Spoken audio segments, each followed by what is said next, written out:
Beautiful day, Patriots. How are you? We're continuing our studies of slaughterhouses and the missing time and America's history. And we were looking at this for this, I think, is part 6. And we saw all the cars here, early 1900s. We were discussing the time frame of these missions going up in California, the early 1700s, 1771, before the American Revolutionary War.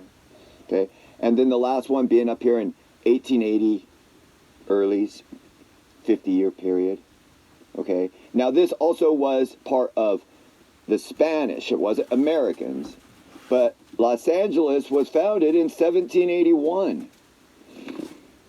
Wow, it's really phenomenal.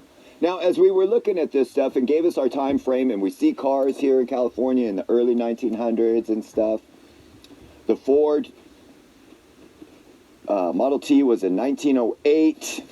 These are early 1900s already in Los Angeles, no problem.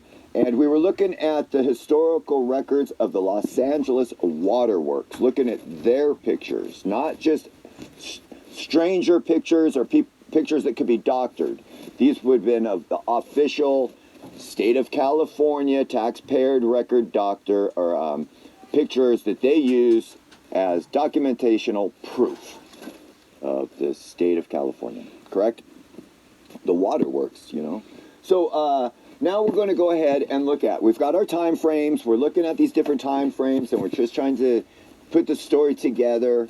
And now we're going to go ahead and look at something. So those missions went up in the early 1800s, and at the same time in 1800s, there was this thing called the Lewis and Clark Expedition, and that was in 1803. In 1803.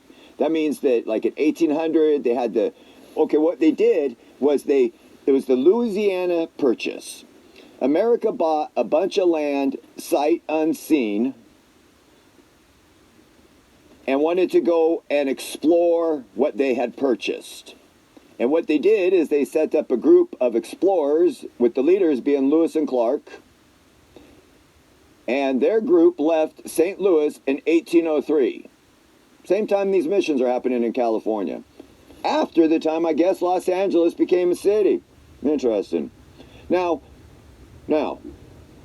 Lewis and Clark left St. Louis. It took them 2.5 years to get all the way to the coast and back to report their findings. There was no radio, there's no telephone, there's no wire, there's no Pony Express. There's no way they could get their findings and told and brought back to Washington, D.C. of the whole story. Okay, so they got back in end of 1806, to report back to Washington of the land that they bought sight unseen, and gave back their report. Now, there was frontier land out there, but it wasn't owned by America. It was just no man's land, basically. Well, not true, because they bought it. Okay, so we're just giving ourselves a time frame of early 1800s. Early 1800s, America is exploring everything west of the Mississippi River. Not everything west, because west and north, okay, the upper part of America. So, if that's the case,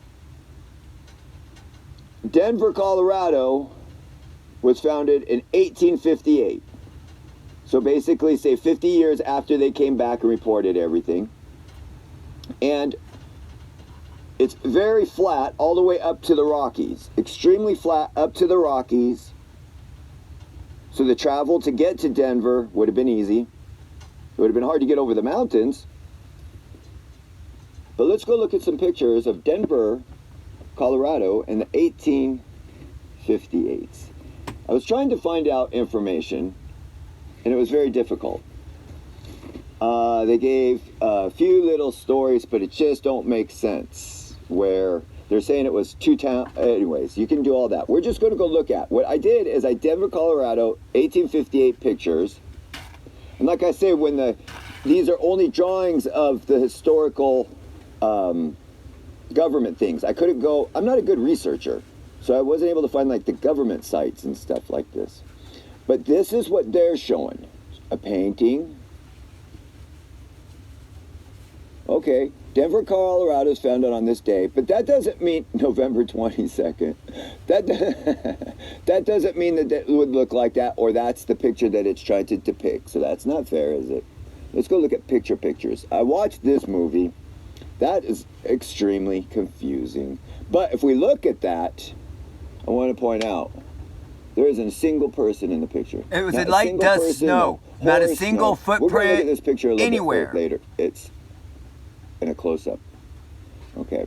Now, here's another picture. Is this the first picture of Denver, Colorado? It's at the Denver Public Library. Nobody's claiming it. You know what I mean? Everybody's, oh.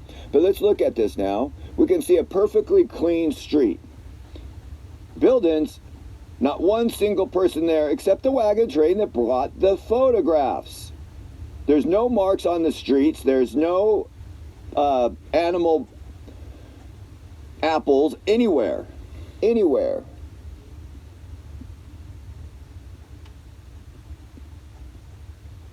Let's go back. See if I can keep finding these pictures. Here's another picture. Denver's first store opens 156 years ago. And there's a picture of it. Now look at this. Again, look at these buildings. Brick.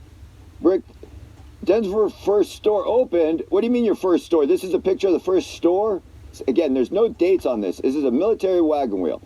The horses are on this wooden planks.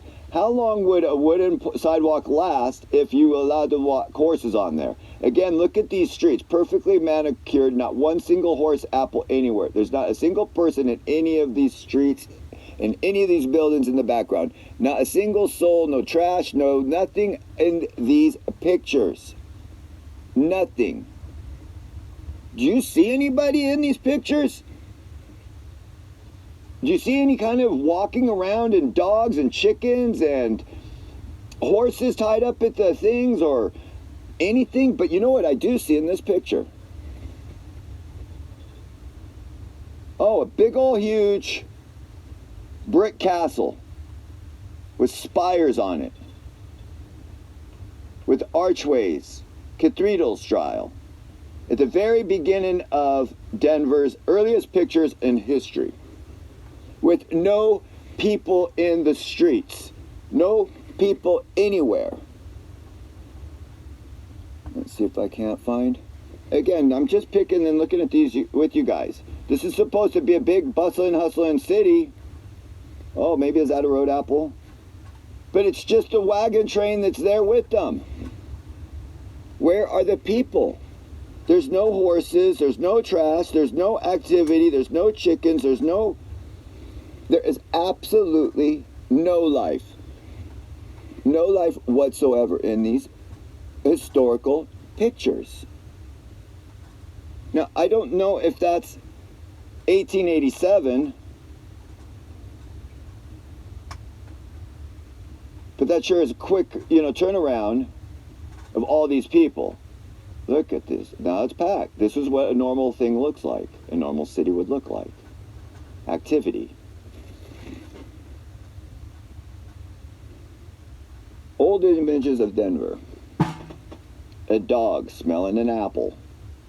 A policeman. Look how empty this is.